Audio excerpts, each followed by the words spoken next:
I'm Jack Perkins. Welcome to Time Machine. This is the story of the life and death of cigarette advertising on TV.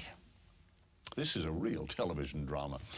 From beginning to end, our story covers barely 2 decades, but in that time, cigarette commercials were transformed from a vision of the American dream to a virtual public pariah.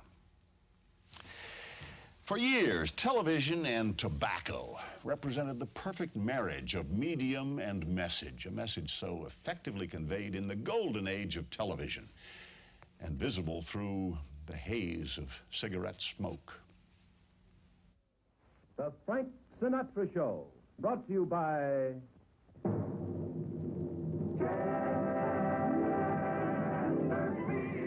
Tonight, Lucky Strike presents Your Hit Parade. Camel, America's first choice among cigarettes, presents Topper. Play ball! Brooklyn Dodger Baseball, brought to you by the makers of Lucky Strike, the cigarette that's made better to taste better.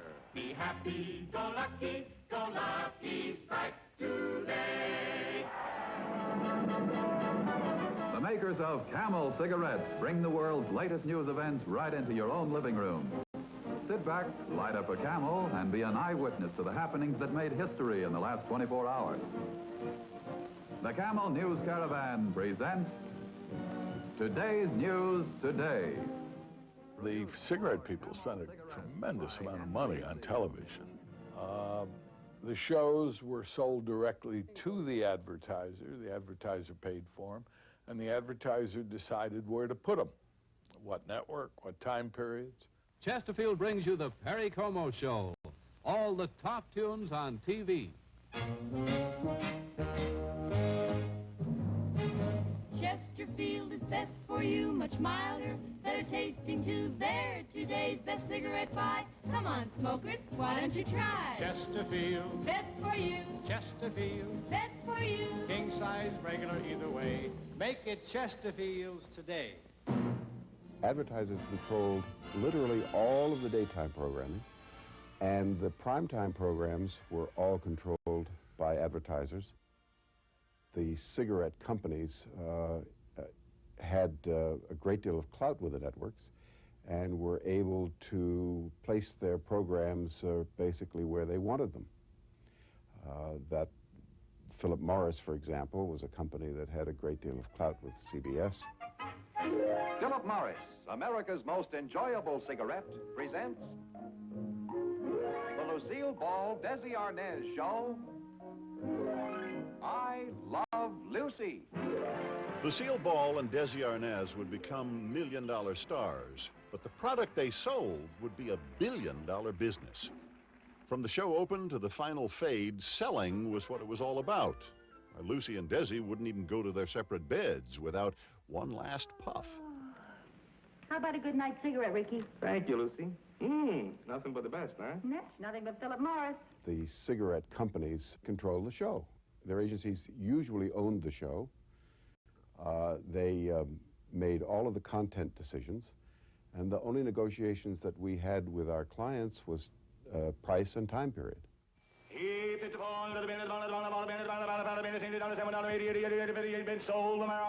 If there was a price to pay for success, no one was adding it up yet. For the time being, the price was right. In case you don't know from what we've already shown you back there, it's a little thing we do called Price is Right. Another thing, thanks to all of you in the advertising end of the Newport organization for helping us with our messages. They're good, straightforward, conversational pieces. I mean, there are not a lot of things to point to and juggle and run around the stage. We just get a chance to stand up and talk and tell everyone how we like Newport with a hint of mint. Certainly, if advertising agencies and the cigarette companies they represented controlled the programs, it was only natural that they were on the set, welcomed or not. Most of us were sort of what we used to call agency finks, and what we were sort of negative factors, in my opinion. Now that I've been on the production side since, I don't think the agency guys contributed a lot. The $64,000 challenge. And now, the star of our show, where challenger meets champion, with $64,000 at stake, Sonny Fox. It was live, Tuesday night, people going for $64,000. The sponsors came, the network came, everybody was in the client booth and in the audience. And they always assigned somebody from an agency to come and make sure that the signs, there was a Kent package, cigarette sticking out of it, on one booth, and there was a Kent sign on the other side of the stage. And in the middle, there was this big Kent sign that read out Kent. And this one executive came, he's an executive, they were all vice presidents in charge of, making sure the Kent sign was up. And one thing he didn't know is in New York City, you don't mess with the prop men, the grips, the guys backstage. Well, he had them for an hour setting the Kent sign, more this way, more that way, and they were really ticked. You could see they were mad. About 30 seconds before the show, remember it's a live show, 30 seconds before that show, the Kent sign mysteriously fell down to the ground. And this guy went bananas. I mean, running up, put the sign back up. We're going, it's live. And they did that show without the Kent sign for the very first time. We never saw him again. He was out. The second half of the Gary Moore Show is brought to you by Winston. If you bought a show, or even half of the show, frequently the talent or some part of the show would be devoted to the product so that there was a very direct association. I mean, obviously, if somebody has a lot of acceptance or credibility in the home, getting that somebody to sell your product works. Great show, Rocky. You really were the best man tonight. In that case, how about a bonus? Like? Like a carton of Kent's. Oh, I'll top you, Rocky. Here are 2 cartons. One for you, and the other... I know, to give to a friend who smokes another brand. So he can see how his taste buds grow clear and alive with Kent. Acting or selling, you are the best man. And I've got the best cigarette to help me. You know, the life of the bounty hunter was pretty rough. He lived hard, and he moved fast. Oh, thanks, Ray. But when I'm off stage, I like to stop and think, figure things out. That's why I smoke Viceroys. And when you think your way through all the filter claims, you come to the cigarette with a thinking man's filter, a smoking man's taste. Viceroy. Well, you seem happy today. Well, why shouldn't I be? I have the 2 things that would make any man happy. A gorgeous wife, and I'm smoking a Kent. Which do you like the best? Now, there's a tough one. Let me see. For cooking and for dancing and kissing, you satisfy best. But for filter and taste, Kent satisfies best. I'll accept that. Yeah, who is it? It's Maurice. Can I talk to you, Phil? That's Maurice Gosfield. You know the fellow who plays Doberman in the show? He's got nothing to talk to me about. The tip is out that I just got a carton of Camels. Watch this. Watch how he tries to wheedle a pack out of me. Come on in, Maurice. Hiya, Phil. Hello, Maurice. Say, Phil, what time is rehearsal tomorrow? What time? Same time as it's been all year. Oh, really? Oh, look, a carton of Camels. Come on, get out of here. Thanks, Phil. Can't blame him, though. He wants his pleasure. So do I. Won't you join us? Generally, commercials were 30 seconds or a minute long. But in a live show controlled by the sponsor, who was keeping time? And now, ladies and gentlemen, I'm going to do some advertising for my sponsor, Camel Cigarettes. I really do not have to mention Camel Cigarettes. I don't even have to mention the word Camels. I don't have to mention my sponsor.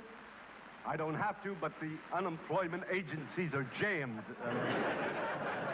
Comedian Ed Wynn, like many others, would build entire sketches around commercials. Or perhaps more accurately, commercials around sketches. Yes? I'd like a package of those delicious, mild Camel cigarettes. Please. Yes. Unquestionably, she's being paid by the sponsor. Yes, ma'am? I'd like a package of Camel cigarettes, please. Camel? Yes. Oh, there's some up there.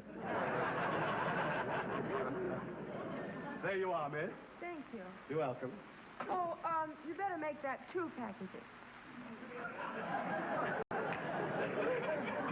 You mean you want another package of Camels? Yes, please. You just thought of that? You made it up yourself? I just happened to be in the neighborhood, and I thought I'd drop in for a pack of Camels. Camel cigarettes? Yes, you have Camels. Well, I'll look.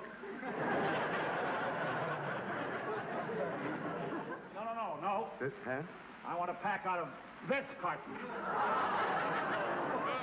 Hurry it up, son. Will you hurry it up?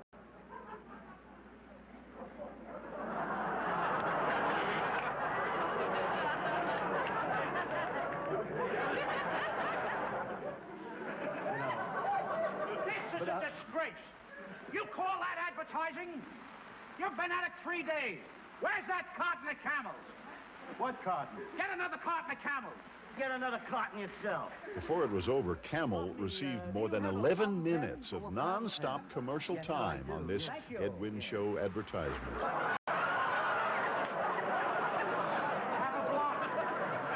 Cigarette endorsements, even through jokes, made the golden age of TV a very valuable time for the cigarette manufacturers.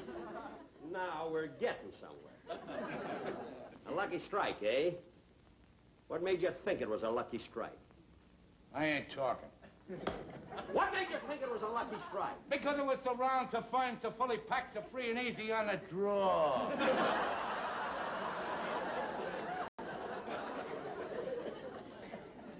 Can you remember that, Wilson? Are you kidding? How'd you know it wasn't a banana? Because they let me taste it.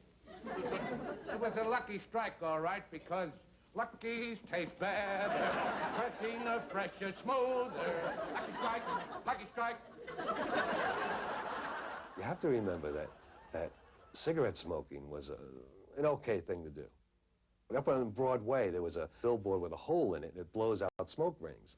And every month or 2 months, they would put a new baseball hero or movie star, whoever they paid, and he'd be on the poster with his mouth open like, but smoke rings would come out of it. So everybody was into, smoking, and smoking was a good thing because nobody knew they were bad for you, or at least the public didn't know. The general attitude of the American public, as I learned it as I grew up, was one of acceptance of tobacco cigarettes as a social norm, almost a requirement in order to be part of an in-group. How about a Winston? Well, everybody's smoking Winston. This filter cigarette really tastes like a cigarette. Cigarette advertising was positioned to make it look like it was the right thing to do. The idea of being popular, of being desirable, of being attractive, of being sexy. All of these things are done by positioning a given product with a given scene. Very persuasive. Take a puff. It's springtime. Coming up next, the slogans, the spokesman, a healthy attitude, and a health scare. Could there be something unhealthy the commercials weren't telling us? When Time Machine continues here on A&E.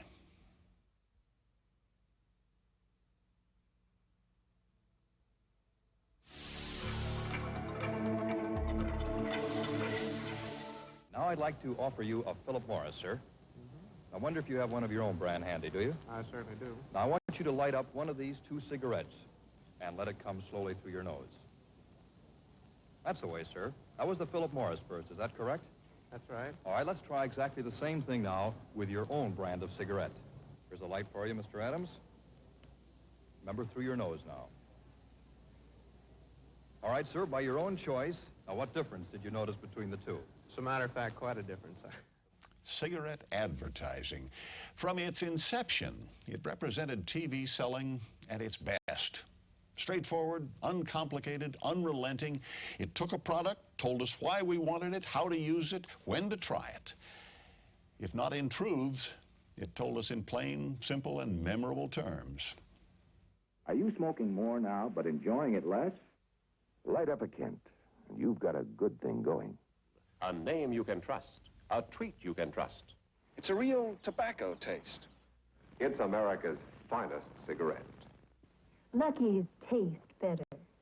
That's why we rest our case on your test for taste. Believe in yourself. Yes, that's what Philip Morris asks you to do. Cigarette ads have always been the prime example of how you sell an undifferentiated product. That is to say, they're all alike. Cigarettes are all the same. So you had to find other things to sell. But I think the advertising was so memorable because of the slogans, the imagery. It was always first class, always very well done. I've always heard it said that tobacco marketers are about the best marketers in the world. They're almost as if they're implanted in my genetic material. They came on so often and they were so well done. I mean, LS, MFT. Lucky Strike means fine tobacco. Or call for Philip Morris. Or I'd walk a mile. For a camel. There are just so many of those ads were marvelous, and a child growing up in that era, it just had to be tremendously influential as to how the child looked at the world in general.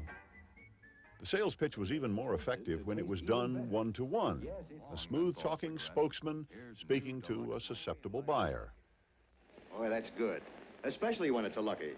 I think you had to believe him, you know? He had to be somebody that that could look you in the eye and say, hey, you can use this cigarette. This cigarette's the greatest. I use it, you know, that kind of thing.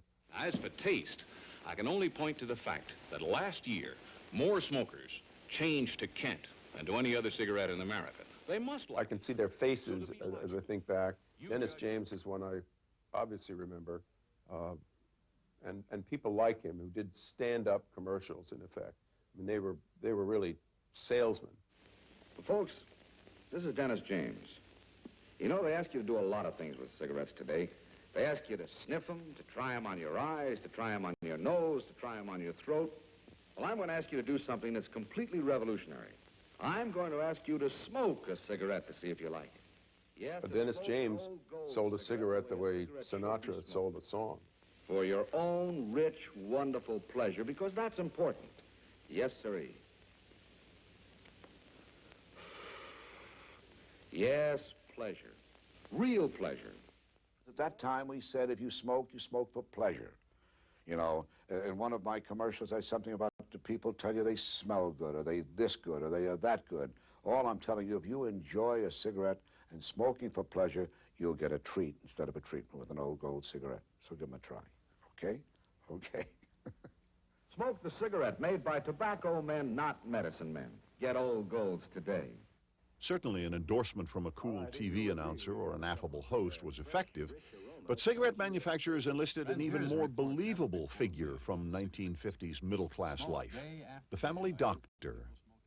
Is it true, Miss O'Brien, that you visited a famous throat specialist every week for a 30-day period, and that he carefully examined your throat each time?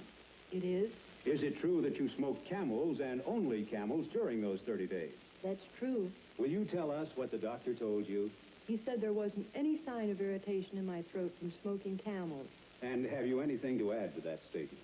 Yes, my doctor's report just proved what my own throat told me about Camels. They're wonderfully mild. And the flavor? Ah. Thank you, Miss O'Brien, and happy smoking. But why do these wonderful things happen when I change to Philip Morris? Because day after day, you'll be smoking the cigarette recommended by eminent nose and throat specialists to patients who smoke. The one cigarette proved definitely milder than any other leading brand. If your good health isn't all that it should be, we can't help you. Better call on your MD. If it's double talk you wish, we confess that's not our dish. But if you want a treat instead of a treatment, if you want full measure of deep down smoking pleasure, if you want a treat instead of a treatment, smoke Old Golds. For a treat instead of a treatment, try our brand.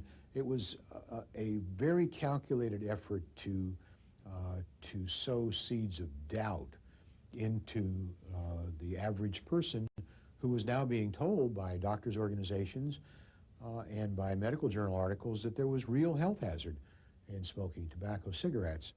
What cigarette do you smoke, Doctor? The brand named most was Camel.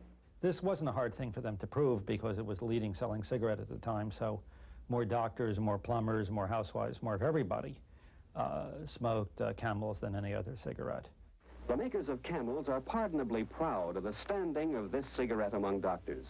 It was very important to be able to say, in effect, that the medical community has endorsed this one, a clear implication being they've chosen it because it's safer, or it's safe.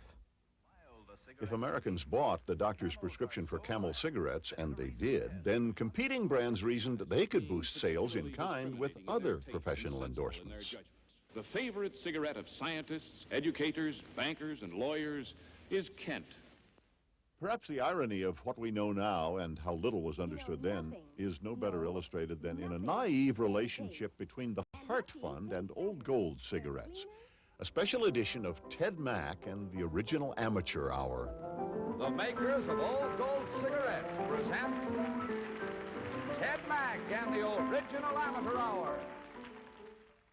Ladies and gentlemen, you know, every week on this show, our little girlfriends, the Old Gold Dancing Cigarette Pack and the Little Matchbox, come out here and do a dance dedicated to Old Gold cigarettes.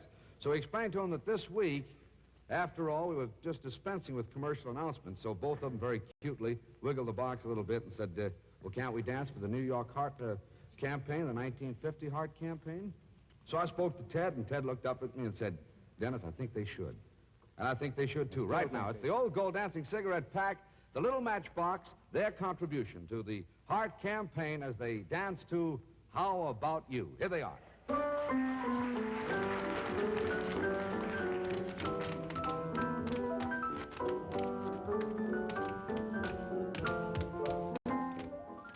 2 years later, a magazine article appeared which would change the tune of Old Gold and other tobacco companies as well. Beginning in 1952, Reader's Digest ran a series of articles at that time. One of the articles was called Cancer by the Carton. And people stopped smoking, at least a lot of people stopped smoking. At that point,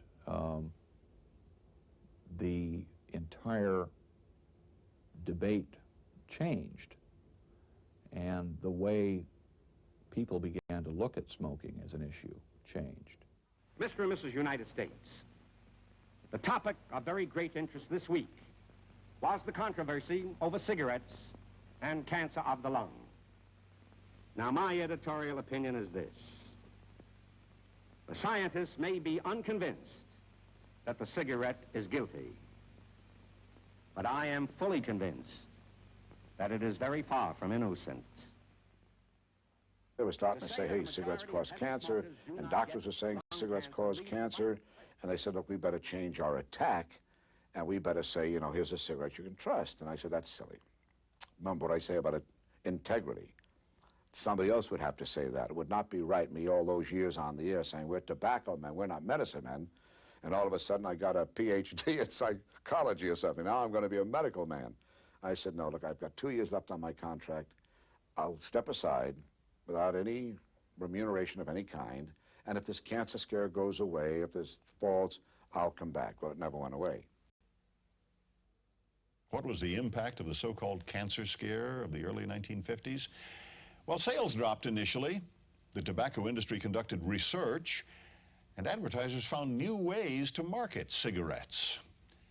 When Time Machine returns, that marketing comes into focus with the help of crush-proof boxes and foolproof advertising.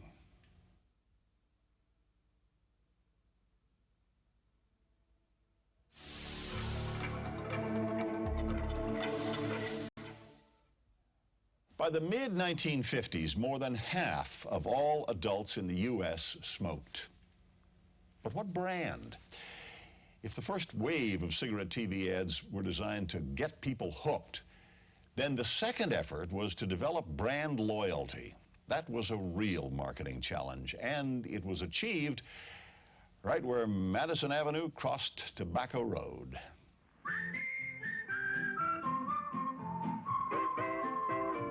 Winston tastes good like a cigarette should. Winston tastes good like a cigarette should. Chesterfield to a smoker. it's a Kent. Your cigarette's not tasting cool enough till you come up to cool. You get a lot tonight with a Marlboro filter, flavor, pack or box.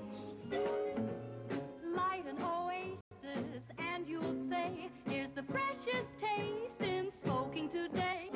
No other cigarette is so rich tasting, yet so mild as Camel. What's the name of that tune you were humming? Is it from a Broadway show or movie? Broadway show? Movie? No. It's just that nice Salem song, that's all. And what are the lyrics? I thought you'd never ask. You can take Salem out of the country, but Cigarettes filtered the taste. Television filtered the information. The word was out. Filters were in.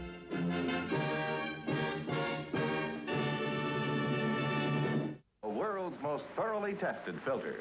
Winston has a pure, white, modern filter. Parliament's built-in filter mouthpiece removes much of the tar all cigarette smoke contains. Only Lark's filter has 2 outer sections, plus an inner chamber of charcoal granules.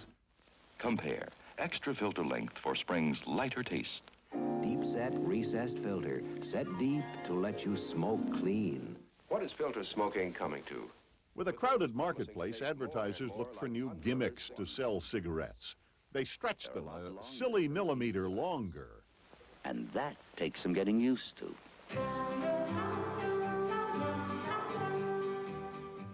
They offered the flip-top box. I like things that are well designed. This box is interesting and practical. There was the waterproof pack. Paxton, in the world's first Humaflex pack, moisture-proof, vacuum-formed, to keep cigarettes twice as fresh and flavorful as any other package can. There was even an appeal to patriotism, which saw Camels salute sick veterans. Each week, the makers of Camel send gift cigarettes to hospitalized servicemen, servicewomen, and veterans. This week, free Camels go to Veterans Hospitals Fort Wayne, Indiana, and Fort Thomas, Kentucky. The Clovis Air Force Hospital, Clovis, New Mexico, and to all hospitals operated by the Caribbean Command of the United States Army. To the Military Air Transport Service, which evacuates virtually all overseas... Competition was so intense, one manufacturer offered more than just the promise of great taste, longer length, or a smoother smoke. Raleigh. Never tried them before. Try them. You'll like them. Say, this is a good cigarette. Tastes great. What's this coupon? That's something extra you get with Raleigh's. I got my watch for Raleigh coupons. I got my son a transistor radio. That's how I got my new ball. And this new bag, too. This rod and this reel? That's how we got our new croquet set. My wife got us a food blinder, and we got a hobby horse for my son. Will there be anything else, sir? Would you get me a pack of cigarettes? And make them Raleigh's. The idea was to get people to love the cigarette they smoked at all cost. Us Carrington smokers would rather fight than switch. The fight was on, but the rules in TV were changing. The reason, an embarrassing quiz show scandal in the late 1950s. The government found that some contestants were given the answers to difficult questions in advance. Certain quizzes were rigged. Went up till, I think, the year was 59. The quiz scandals were what took the advertisers out of controlling a lot of primetime television. As soon as the government stepped in on the quiz scandals and the government went to the networks and said, you are now responsible for everything that goes on the air. And the networks who'd been looking for an excuse to sort of take over and control them sort of self-righteously said, well, okay, now we'll do it. And they took them over. To the audience, the new era of television programming looked very much like the old one, drama, comedy, variety. But instead of shows being controlled by advertising agencies and their clients, sponsors generally bought ad time on the shows. 77 Sunset Strip. Brought to you by Salem Cigarettes. The Many Loves of Toby Gillis is brought to you by Marlboro. The second half of Rawhide is brought to you by Cool, the cigarette with extra coolness you can feel in your throat. Tonight, Bachelor Father was brought to you by Dual Filter Tarretins. The Flintstones, brought to you by Winston, America's best-selling, best-tasting filter cigarette. Winston tastes good, like a cigarette should. When Time Machine continues, the Surgeon General and Congress try to stamp out cigarette ads on TV. The networks fight to keep them on.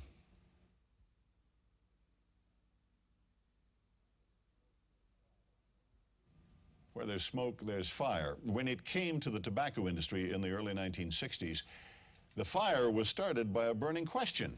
Was cigarette smoking safe? President John F. Kennedy was asked just that at a press conference. It was political dynamite. Kennedy didn't want to deal with it. I mean, it was just not an issue that any president has wanted to go near. It's a no-win for a president, especially a Democrat, because the Democrats were beginning to worry about losing the South. The South is tobacco, and you just don't make friends by attacking tobacco. And his way to deal with it was the way most people deal with it, to call for some kind of a study and to bring the Surgeon General into it. The political climate was affecting what was on the TV air. Turn on the television in 1962, and in addition to cigarette ads, there was something quite new, an anti-smoking announcement. Where are the buttons? I did the commercial with the two children dressing up in their parents' clothing. Did Mommy look like that? Children love to imitate their parents. Children learn by imitating their parents. Do you smoke cigarettes? It made them aware of the fact that they were affecting their children. January 1964, Washington, D.C. The government was about to butt in. The Surgeon General's Advisory Committee issued its report on smoking and health. And it was a true media event in every sense of the word. The journalists were let into the auditorium and the doors were locked and carts were rolled out with the report with a secret wrapper around it. It was held on Saturday to avoid any disruption of the stock market because it was pretty well understood by those who knew anything about it that this report was going to be a bombshell. It is a judgment of the committee that cigarette smoking contributes substantially to mortality from certain specific diseases and to the overall death rate.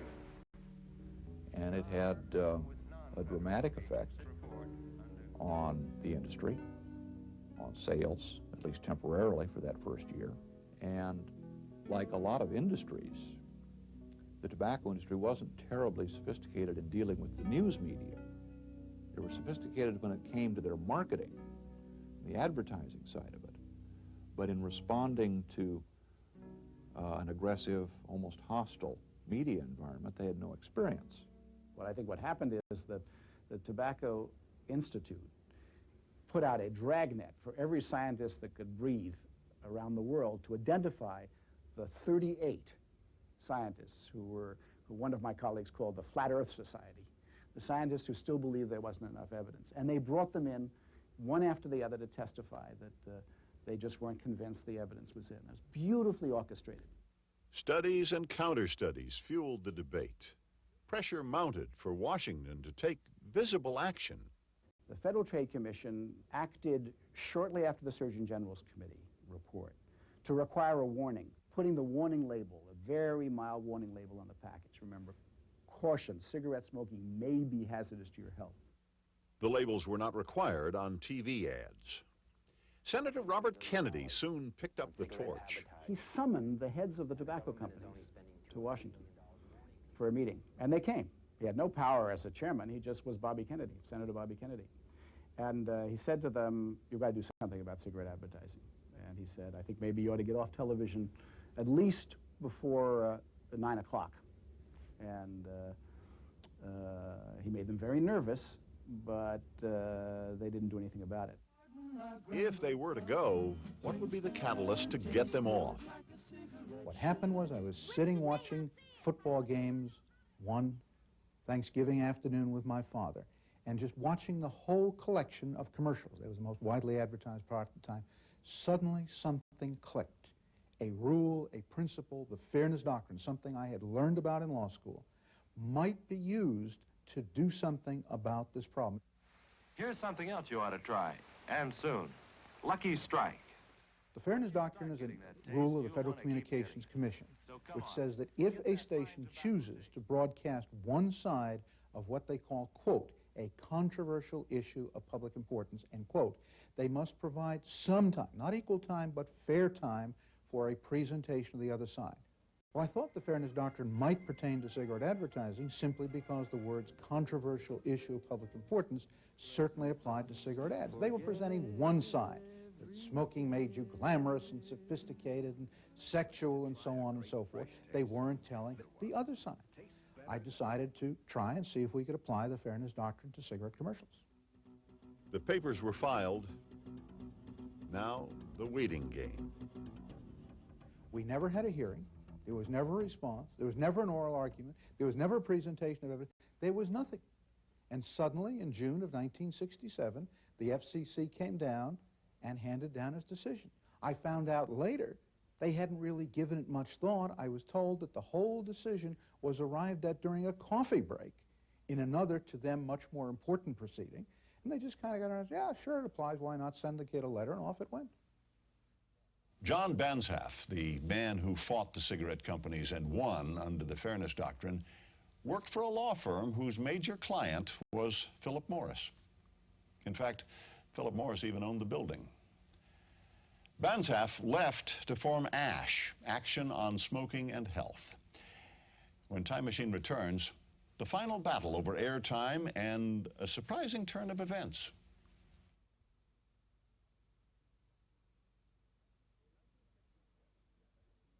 In 1967, the Federal Communications Commission ruled that networks and local stations had to air anti-smoking public service announcements in response to the fairness doctrine. When did they routinely air?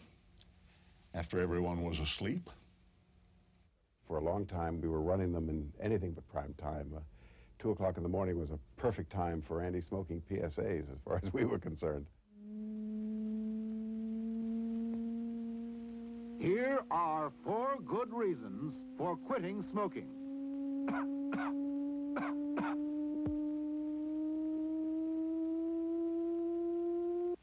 Then we had to run them in prime time, and then I remember a specific ratio that was created. I don't know how it was created.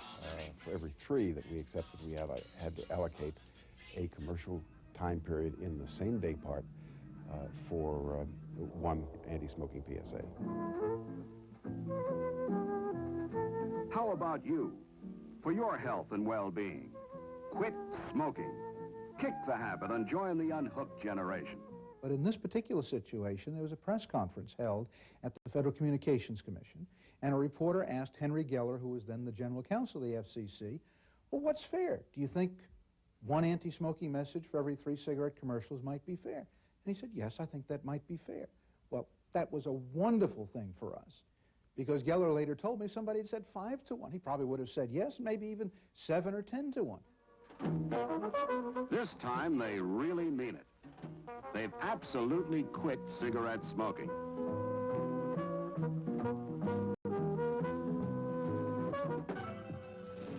The networks were going to have to give away their time.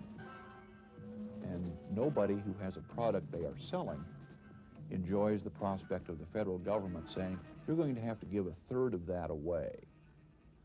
And you may not care for the message at all, but that's the way it is. It really was devastating because it was time we could have sold, number 1. And number 2, we realized that everyone that ran, the more effective it was, the more likely it was to cause a downslide in cigarette revenue.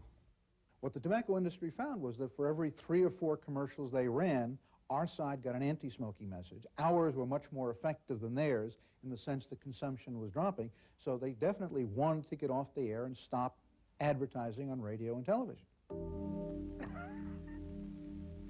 Only you can stop it, Anne. You must make the move right now. Cross my palm with your cigarette pack. Now go and smoke no more. The more the anti-smoking spots aired, the more people were turned off by cigarettes. Well, tobacco companies weren't about to let their profits go up in smoke. Well, anytime anybody is able to get public service time to denigrate a lawful product, the people who make that product are going to get upset about it. But given the nature of the debate over smoking and health, I don't think anybody in the industry thought for a moment that this was something that the American people ought to be prohibited from seeing. And I think the industry was prepared for a lot worse to come, and they certainly got it. Worse meant there might not be any cigarette ads allowed on TV at all. As the problem developed, there was more and more time bought by the cigarette companies because they began to realize that they were going to run out of time, and they wanted to spend as much money as possible when they were still on the air to position their brands.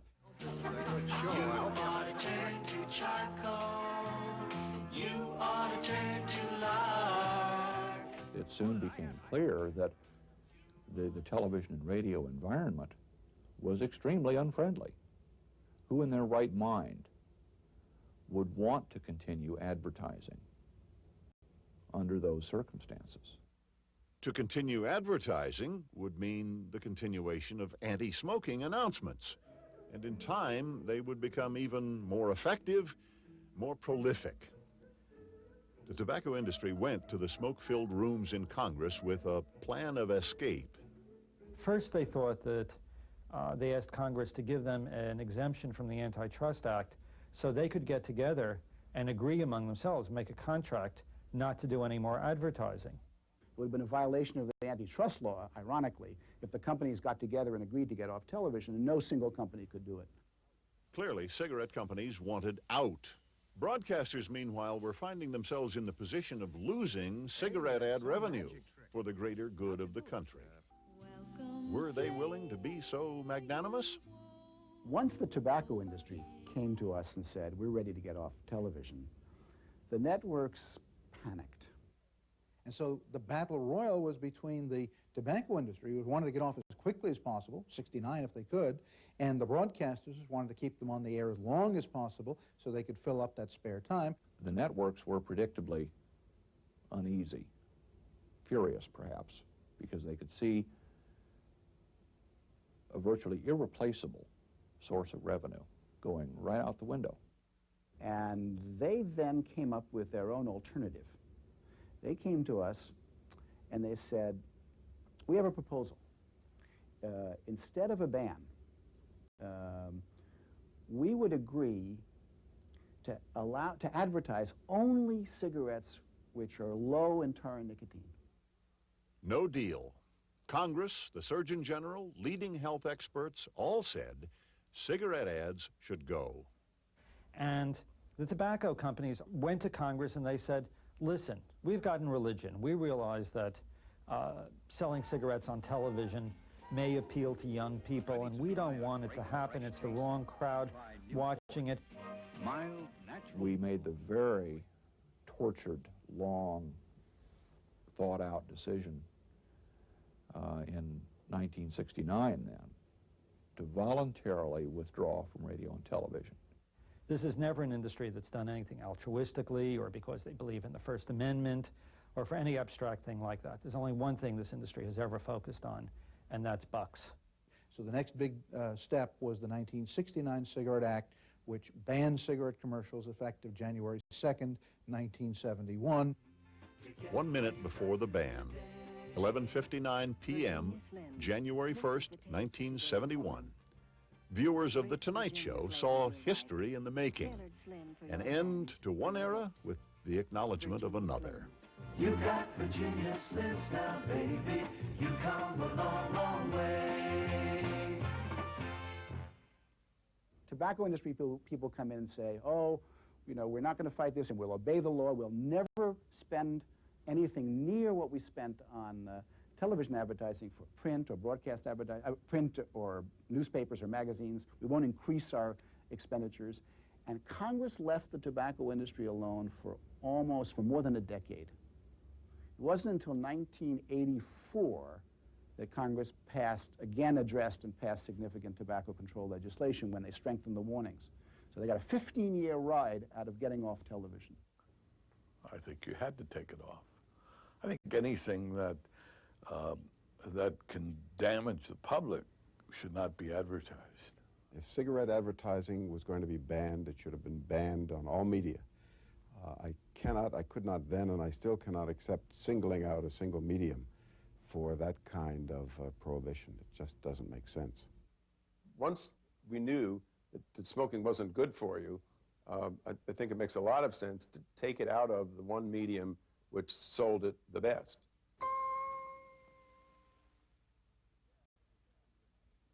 The death of the cigarette TV ad also meant the end of most anti-smoking public service announcements. Broadcasters were quick to take them off the air. A postscript, the debate over cigarette commercials continues in the nation's courts. Personal injury suits have been filed based on some claims from the early tobacco industry's TV commercials. Perhaps the story of cigarette advertising on television isn't over yet. I'm Jack Perkins for Time Machine. Thanks for watching. Now at last, wherever you are, at home, at the office, or like this couple on a honeymoon trip to the Argentine, now you can enjoy the best taste yet in any cigarette. Old Gold cures just one thing, the world's choice tobaccos, to give you a treat instead of a treatment. Ruth takes packs of Luckies right from the production line. She cuts the cellophane wraps in half and removes them. She puts each half open and down in a pan of mercury. Mike Wallace at Hamilton Harbor, Bermuda. A big race may cover miles, but at the mark, a matter of inches can make the all-important difference. Same thing in smoking pleasure. A little difference can mean a lot. I don't fret when it's rainy and wet or sizzling hot and dry. My jacket keeps the weather out and freshness in.